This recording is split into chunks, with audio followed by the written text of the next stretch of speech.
Hi guys, my name is Abigail. I'm 18, living the dream on my dad's credit card, and doing my absolute best to avoid anything that involves actual effort at school. But anyway, let me tell you about this crazy day. The dismissal bell had already rung, but I was still stuck in chemistry class. I sat at the back yawning continuously while Mr. Evans droned on about our big exam, scribbling diagrams on the board. Suddenly, he spun around and yelled my name, demanding to know if I knew what a bond was. I was startled, confidently answering that my dad talked about them all the time, like US Treasuries and Japan bonds. Mr. Evans pinched his nose in frustration, snapping that those were financial bonds, not chemical ones. I held up my test paper with a huge D-, casually asking if that was close enough for a grade increase. Evans turned red with fury and ordered me straight to my homeroom teacher. Geez, his bad mood must have been contagious because Ms. Garcia was also in a foul mood. She sternly told me she was organizing a meeting with my dad. Panic set in. If my dad found out, he would lose his mind and take away my credit card. I frantically begged her not to, promising to study and prove myself on the next test. Ms. Garcia lowered her glasses, checked her notebook, and noted my next exam was the chemistry final in 2 weeks. I quickly agreed, claiming 2 weeks was perfect to process all the knowledge I had learned. She sighed and nodded. Phew, crisis averted! Now I just needed to find my bestie Norma for some retail therapy. Later that afternoon, Norma and I were sitting at a cute cafe in the shopping mall, surrounded by the cheerful chatter of shoppers. I sat back, sipping my iced drink, and pondered aloud that I had exactly 2 weeks to figure everything out. Norma suggested that I could probably cram in quite a bit of studying within that time frame. I groaned and clarified that I wasn't talking about studying at all. I needed to figure out what expensive items to buy before my dad officially locked my credit card. Norma just stared at me, completely speechless. Right at that moment, a nearby waiter tripped, spilling a glass of sticky orange juice right onto Norma and her brand new Chanel bag. I gasped in horror and rushed to pull Norma back, expecting her to go ballistic and hit the guy, but to my absolute shock, she just smiled sweetly and dismissed the waiter. I stared at her, completely bewildered,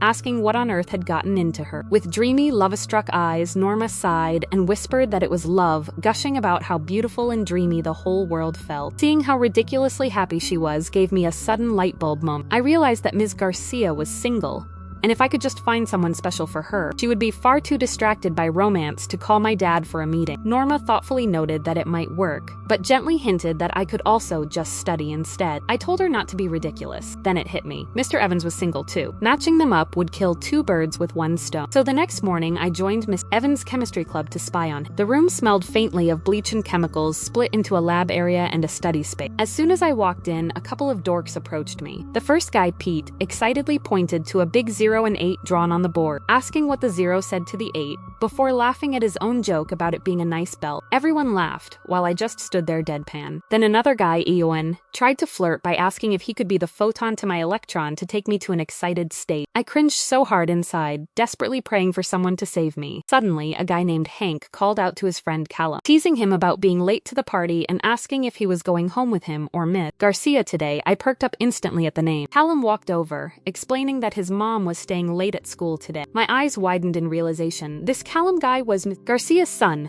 I smirked to myself, knowing I had definitely come to the right place. Evans then walked in and started a boring lecture about the states of matter, drawing a maze of weird symbols on the board. I was practically dying of boredom until he asked if anyone had any questions. Seeing my chance, I excitedly raised my hand. Mr. Evans looked pleased, claiming curiosity was the gateway to knowledge, and told me to go ahead. I looked at him dead serious and asked if he preferred tea or coffee, and whether he was more of a dog or a cat person. The whole room was confused, and Evans quickly lost his patience, telling me to pay attention to the lesson. He then asked Callum, his top student, to help me out. I gave a cheeky grin, assuring the teacher that Callum definitely would. Poor Callum had no idea he was being dragged right into my master plan. When we were split into pairs to practice, I excitedly turned to Callum, mentioning that his mom was actually my homeroom teacher. Callum carried on with his experiment, totally unbothered, stating he had figured that out a long time ago. Surprised, I asked how he already knew me. He bluntly replied that as the lowest scoring student in every class, I was his mom's absolute favorite dinner topic. I offered an awkward smile, claiming that was why I was here to study and change his mom's dinner topic, asking if he could help me. But Callum gave me a stern warning tone, telling me he didn't know what I was up to, but to keep him out of it. He then carried out the rest of the experiment all by himself, leaving me standing there completely annoyed. There was no way I was going to let my plan fail, so right after school, I decided to tail Callum to the library to gather more secret intel about Ms. Garcia. I grabbed a random heavy book from a shelf, held it up to cover my face completely upside down. Though I didn't realize it, and intentionally bumped right into him while he was leaning against a bookshelf reading. I played it off with an awkward gasp, exclaiming that it was such a coincidence to see him there, teasing that I assumed he spent all his time studying with his mom. Callum slowly looked up from his book, calmly explaining that they were just normal people who did other stuff besides studying, like reading, watching movies, and just talking. I giggled awkwardly, asking if he and his mom read complicated, specialized textbooks. Callum turned to me and stated in a cool, quiet voice that it was actually quite the opposite, as they both deeply enjoyed the classic romantic novels of Victor Hugo. Then, he leaned in a little closer, frowning slightly as he asked me since when I was suddenly so obsessed with chemistry. My heart did a quick flutter, and I stammered, awkwardly rambling that I had always had the absolute biggest passion for chemistry, gushing about how mind-blowing it was when substances interacted, like those chemical bonds. Callum smirked, stepping right up face to face with me. He murmured that if I was really that interested, he would make me a master of chemistry, but added that first, I might want to try reading my book the right way up. He pointed to my inverted book, chuckled softly, and walked away, leaving me standing there with burning cheeks. I couldn't believe he had caught me, but as I processed his promise to tutor me, my gut instinct warned me that major trouble was heading my way. That evening in my room, armed with Callum's precious intel about his mom's secret love for classic literature, I crafted the cheesiest, most dramatic love letter, signing it on behalf of Mr. Evans with a red heart. I personally hand-delivered it to Ms. Garcia's house under the cover of dusk. I placed the letter neatly on the front doorstep, rang the doorbell, and sprinted into a nearby bush to hide and watch, giggling at the thought of strict Ms. Garcia being a hopeless romantic inside. From my hiding spot in the leaves, I watched as the door opened, but it was Callum who stepped out, looking completely confused as he picked up the envelope. I grinned silently to myself first bird down. The next morning, I excitedly tiptoed over to peer into the teacher's room to check on Ms. Garcia, but my heart nearly stopped. Why was Principal Bryce standing inside, holding my dramatic love letter, and reading it out loud to himself in total confusion. He read the lines about suffering for love and dying in it, muttering Mr. Evans' name at the end.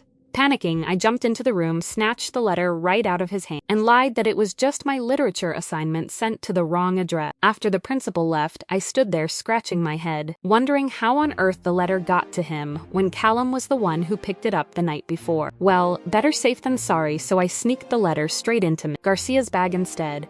Over the next few days, I needed Evans his letter too, but Callum was far too determined to turn me into a chemistry genius. He forced me to drill notes into my head, grilled me like a tough investigator, and kept his eyes glued to me during every single experiment. I had zero time for my master plan. Callum offered a friendly smile, telling me I wasn't actually bad at studying and just needed to pay more attention. I gave him a fake smile while rolling my eyes inside, wishing he would leave me alone so I could take down the second bird. Fortunately, Mr. Evans called Callum into the next room. Before leaving, Callum warned me to carefully finish the oxidation process and not take my eyes off it for a second. I casually told him not to sweat it. The second he turned his back, I slipped into Mr. Evans' office and stuffed the other letter into his bag. Just before leaving, a photo of a young Evans caught my eye, making me chuckle at whether studying too much had chased his hair away. Then I noticed his bookshelf had several novels by Victor Hugo, proving he and Miss Garcia were truly made for each other. Suddenly, I gasped the experiment. I sprinted back to the lab and frantically poured all the chemicals together, which triggered a sudden burst of flames. Callum rushed in,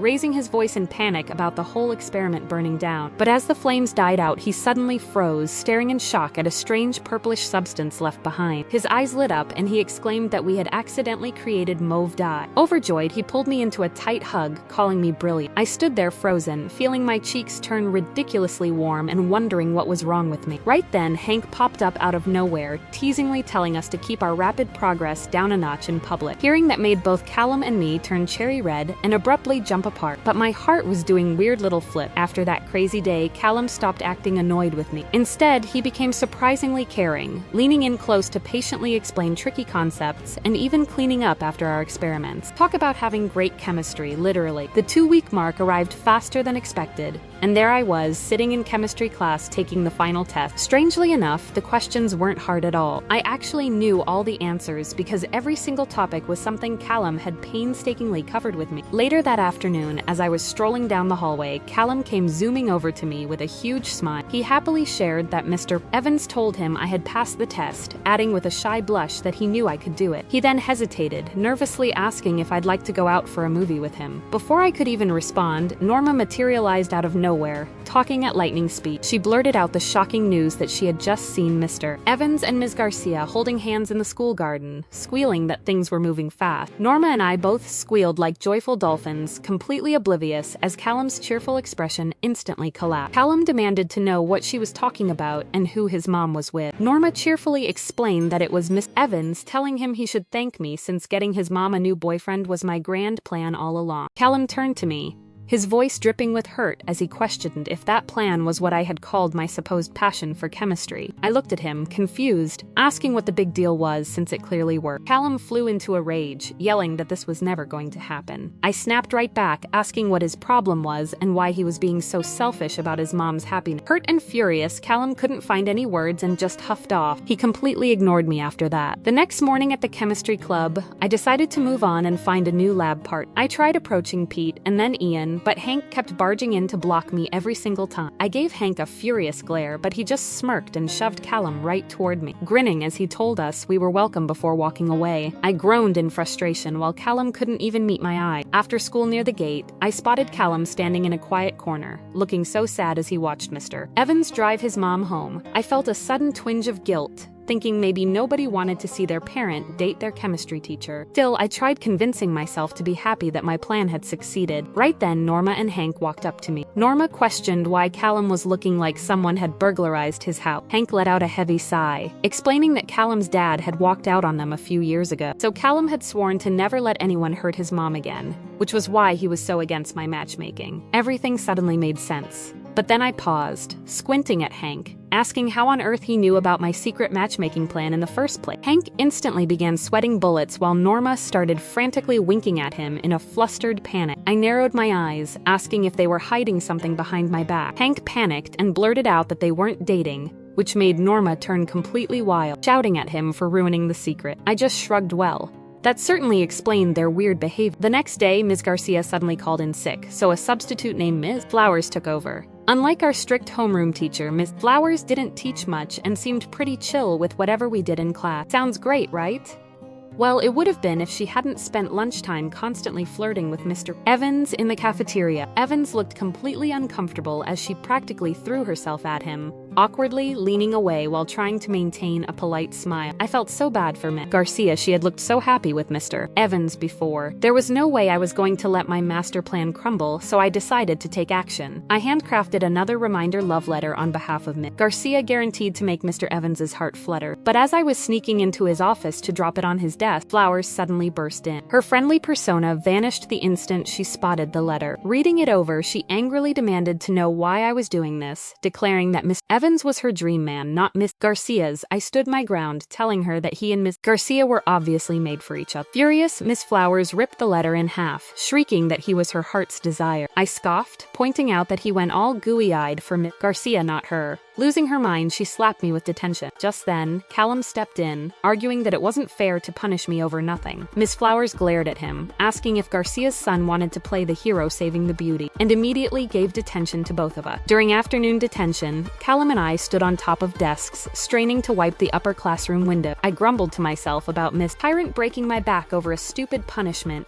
and Callum acting like Frosty the Snowman was not helping at all. Misstepping on the desk, I suddenly slipped and lost my balance, but Callum caught me just before I hit the floor. As he helped me back onto my desk, he seriously noted that I had brought all of this on myself. I snapped back, pointing out that if he hadn't handed my first love letter to the principal, his mom and Miss Evans would already be official. He quietly insisted that he and his mom were fine by themselves. I sighed, asking who was being stubborn now. I admitted that Hank had told me about his past, adding that while I understood why he was defensive, he needed to think about what his mom wanted, especially since she clearly looked happy around Mr. Evans. Callum stayed silent, but I could tell from his thoughtful gaze that my words were sinking in. When we finally finished detention, Hank and Norma rushed over in a panic. Norma blurted out that Ms. Garcia had suffered food poisoning. Seeing Callum gasp, she quickly reassured him that his mom was fine now, though Ms. Flowers would likely cover for another week. Callum's eyebrows furrowed in suspicion as he mentioned that Ms. Flowers had visited his mom the day before and brought her a casserole. Norma gasped, realizing Ms. Flowers must have poisoned her just to take her job. Seeing how wild things were getting, I suggested we publicize the love letters on the school forum so everyone would know about Ms. Garcia and Mr. Evans, turning to ask Callum if he was okay with it. He let out a long sigh and nodded. Hank, Norma, and I immediately sprinted to the IT room, but the computers were password protected. Luckily, Callum showed up right behind us and unlocked them. With his help, we posted the story online, and within minutes, the entire student body was swooning over the romance. After school, as we headed out to visit Garcia, an enraged Ms. Flowers intercepted us in the yard, screaming about the mess we had made on the forum. I stepped up bravely, telling her that everyone knew Miss Evans and Ms. Garcia belonged together, so she should just give up. Ms. Flowers laughed maniacally, claiming Mr. Evans had invited her for a private talk tonight and bragging that Ms. Garcia's job would soon be hers permanently. Suddenly, Mr. Evans walked up behind her, calmly stating that she had things completely mixed up. Right beside him was Ms. Garcia herself. A crowd of students gathered around to watch. Evans explained that they had asked her to meet so they could discuss Ms. Garcia's food poisoning. Ms. Garcia confronted her, revealing that Ms. Flowers' seemingly kind visit with homemade food was actually a deliberate attempt to make her sick. She added that if Mr. Evans hadn't dropped by in time to take her to the emergency room,